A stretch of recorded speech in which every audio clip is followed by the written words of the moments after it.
ఎండలో మాడిపోయాము, గంట సేపు క్యూలో నుంచున్నాము. కానీ ఆ స్వామివారి దర్శనం అయిన తర్వాత వచ్చే ప్రశాంతత ముందు ఇవన్నీ చిన్నవే అనిపిస్తుంది. ఈ ఇయర్ మా ద్వారకా తిరుమల ట్రిప్ చూసేద్దరు వచ్చేయండి.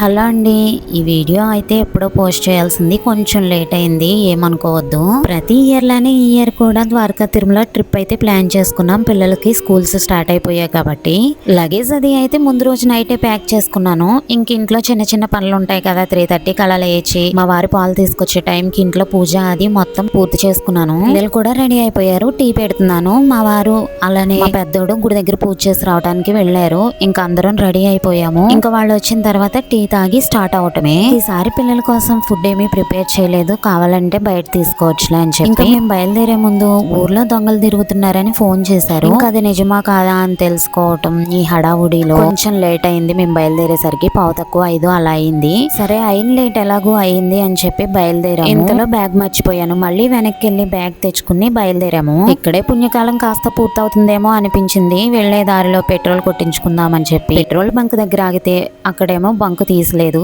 మళ్ళీ కొంచెం ముందుకు వెళ్ళాక వేరే పెట్రోల్ బంక్ దగ్గర అయితే పెట్రోల్ కొట్టించుకున్నాము. ఇంకా అప్పుడప్పుడే తెల్లవారుతూ ఉంది. చల్లని గాలి, ఉదయిస్తున్న సూర్యుడు, పచ్చని ప్రకృతిని చూస్తూ నేచర్ ని ఆస్వాదిస్తూ ప్రయాణం అయితే కొనసాగించామండి. మా పెద్దోడేమో చిన్నాను బండి ఎక్కించాము. నేను మా చిన్నోడు మా వారు ఒక బైక్ మీద వస్తున్నాము. ఇంకా ద్వారకా తిరుమల దగ్గరలోకి వెళుతున్నాము అనగానే మా చిన్నాన్న బండి ట్రబుల్ ఇచ్చి అది స్టార్ట్ అవట్లేదు. నిజంగా స్వామివారు పెట్టే పరీక్ష ఏమో అనిపించింది ఈ చిన్న చిన్న ట్విస్ట్లు. ఇంకా చేసేదేమీ లేక మా పెద్దోడిని మా బండి ఎక్కించుకుని చిన్నాన్న బండిని స్లోగా రమ్మని చెప్పాము. ఇంకా అందరం కలిసి ద్వారకా తిరుమల అయితే ఎంటర్ అయిపోయాము. ఇక్కడ పైకి ఎక్కే దారిలో మా వారు పిల్లలు చేసిన అల్లరి అయితే మామూలుగా లేదు. ఇంకా అది ఇప్పటికీ గుర్తొస్తే నవ్వొస్తుంది. ఇంకా అలా సరదాగా నవ్వుకుంటూ గుడి దగ్గరికి వెళ్ళాము. అక్కడికి వెళ్ళిన తర్వాత ఆ జనాన్ని చూసి షాక్ అయ్యాను అనుకోండి. పోయిన సంవత్సరం వచ్చినప్పుడు చాలా ప్రశాంతంగా ఖాళీగా ఉంది. ఈ సంవత్సరం మాత్రం మొక్కులు ఇవ్వటానికి టోకెన్ల కోసమే రోడ్డు మీదకి క్యూ లైన్ కట్టారు.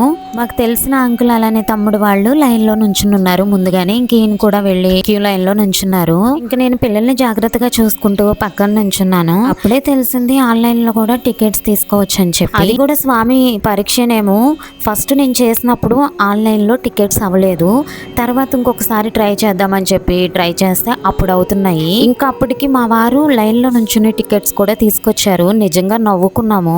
టికెట్స్ అయితే తీసుకున్నాం. ఈ జనంలో వెళ్ళి మొక్కులు ఎలారా బాబు ఇచ్చేది అన్నట్టుగా అనిపించింది. ఇంకెలాకలా లోపలికి అయితే వెళ్ళి మొక్కులు అయితే ఇచ్చాము.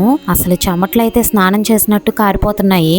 ఇంకా ముందు మా వారిని పిల్లల్ని అయితే పంపించి మొక్కులు అయితే ఇచ్చొచ్చారు. ఇంకా వాళ్ళు స్నానాలు చేసి రెడీ అవుతూ ఉండగా నేను మొక్కులు ఇచ్చొచ్చి రెడీ అయ్యాను. మేము మొక్కులు ఇవ్వటానికి 2 గంటలు టైం పట్టినట్టు పట్టిందండి. అసలు ఫ్రెష్ అయినా కూడా ఫ్రెష్ అయినట్లేదు, చెమటలు ఓకే కారిపోతున్నాయి. ఇంకా పిల్లలు మా వారు అయితే ముందు వెళ్తున్నారు.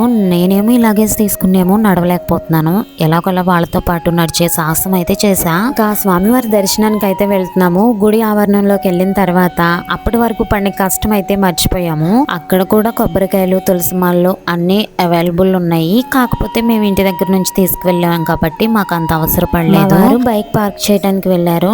ఒక నిమిషం అన్నా వీడియో తీసుకుందాం స్వామివారి సన్నిధిలో, తరడావుడి అవుతుంది కదా అని చెప్పి నేను ముందు వచ్చి వీడియో తీసుకుంటున్నానండి.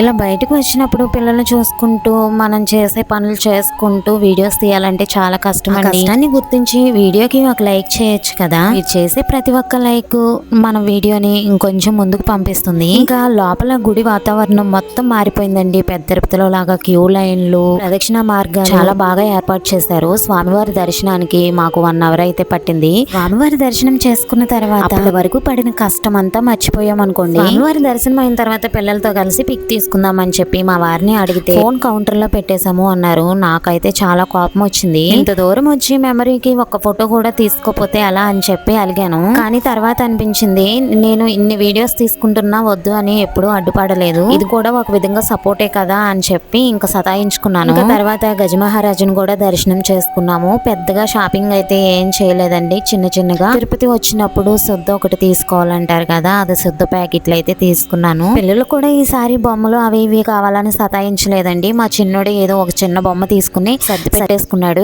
ఇంకా గోశాలలోకి వెళ్దాం అనుకున్నాము. మాతో పాటు వచ్చిన వాళ్ళు ముందు వెళ్ళారు. ఇంకా సరే లేట్ అవుతుంది కదా అని చెప్పి గుడి దగ్గరలో ఉన్న ప్రసాదం కౌంటర్స్ అయితే అస్సలు ఖాళీ లేదండి. చాలా తొక్కేసలాటుగా ఉంది. ఇంకా చిన్నాను వాళ్ళు, తమ్ముడు వాళ్ళు వేరే కౌంటర్ దగ్గరికి వచ్చారంట. ఇది శివాలయానికి వెళ్లే దారిలో ఉందండి. మధ్యలో అయితే చాలా ప్రశాంతంగా ప్రశాంతంగా ఖాళీగా ఉంది. లడ్డు ప్రసాదం పులిహోర అన్ని తీసుకున్నాం. నాకు పులిహోర అంటే చాలా ఇష్టం. పులిహోర అయితే అందరం ప్రసాదం తీసుకున్నాము.